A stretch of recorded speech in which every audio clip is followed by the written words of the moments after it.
let's start with in terms of working with Alexa. And now for some of the viewers that might be watching this, I'm not sure if they're watching or listening to it. I had to turn off my Alexa because every time we say Alexa, mine's going to go off. So I had to turn it off before I get started.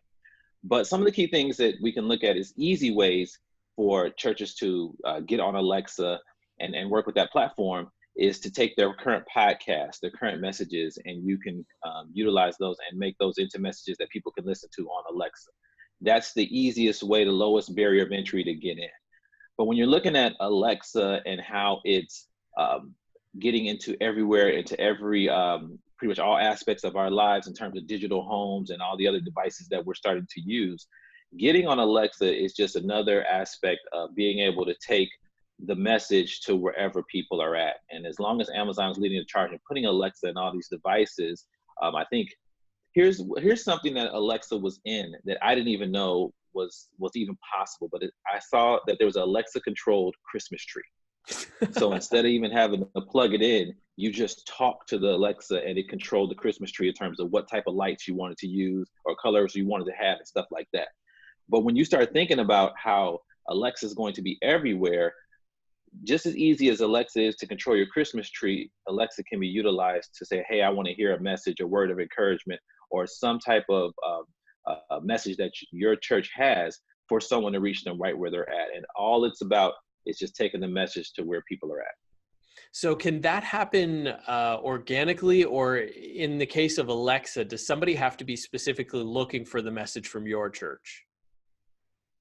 It depends. Currently right now, things start off in silos where they have to be looking for the message. So you would need to let your audience know, hey, we're on Alexa. And then they would say, hey, hey, Alexa, I want to listen to a message from Grace Baptist Church. And then they'll start playing that particular message. As you start to see different organizations put out variety of messages, like say a Light Source or a Daystar, something that has a whole bunch of ministries on their platform. Right. And they'll put out messages for a whole bunch of ministries, and you'll just listen to all the messages that are on there, similar to, a radio station or a TV station or something like that. So that's kind of where it starts off in silos, and then it gradually grows to where you have these networks or conglomerates, and that's how people will listen.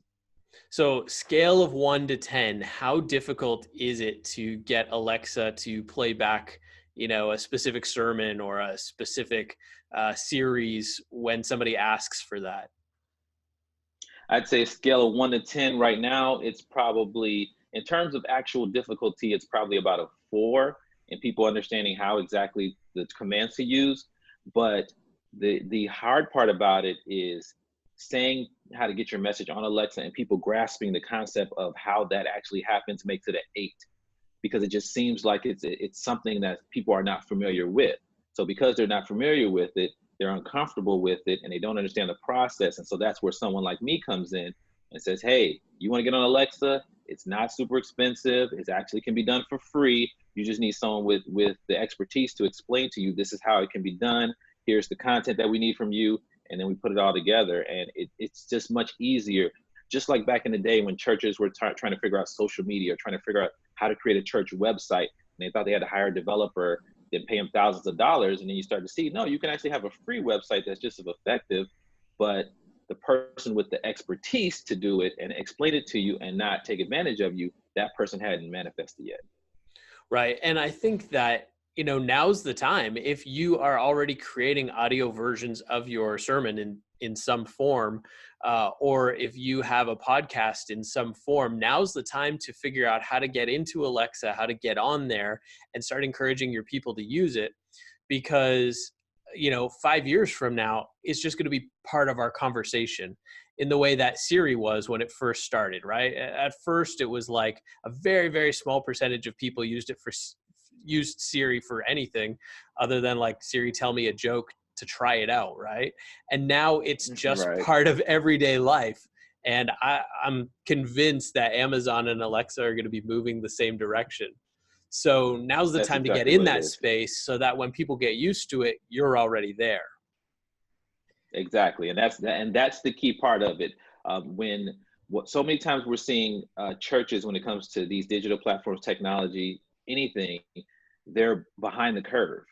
And so when we have podcasts like yours where we're talking about these different things, one of the key things that I like to enjoy, and me and you discussed this before we got started, is we can talk about what's going on now, but the key thing that a lot of these church leaders want to know is what's coming down the line so that they're not caught off guard, so that when these new platforms come around, they're not trying to play catch up. And by the time they play catch up, there's something new out, and they're constantly wondering why they're behind the curve and why their message isn't as effective as they feel it should be. And it's not that the message isn't effective, it's the methodology, the distribution of it is not as effective as they think it should be. It's like you can have the best message, but if we're passing out newspapers, they're not reading it. So it's not about the message. We're talking about methods here.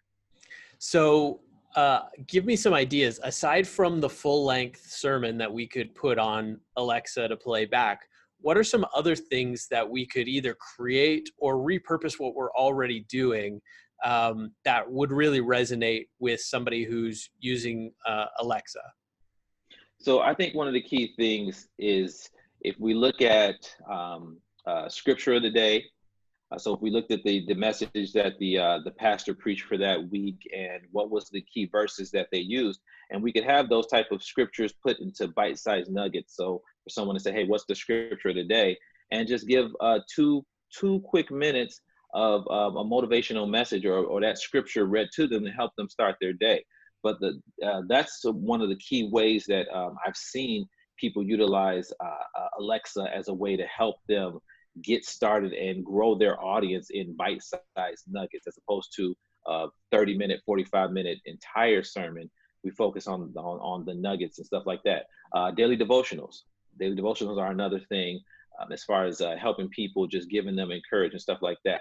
Another key thing, and again, I'm talking about make this stuff in bite-sized nuggets where we can listen to it 2 minutes, 3 minutes, 5-minute clips just to get them going. Another key thing, besides daily devotionals and those scriptures of the day, is just topical messages. So what are the key topics that you see with your congregation or with your key leaders who talk to the parishioners and so on? What are the key things that they're facing? What are the key, maybe some social issues that you can talk about, but what are the key things that people are talking about that you can address in small nuggets? And that way you can put that content out there. So when they ask questions about these different topics, you have a perspective from a church leader that can help guide them in figuring out how they want to approach that particular topic, or giving them just the guidance they need so that they could address it from a biblical perspective.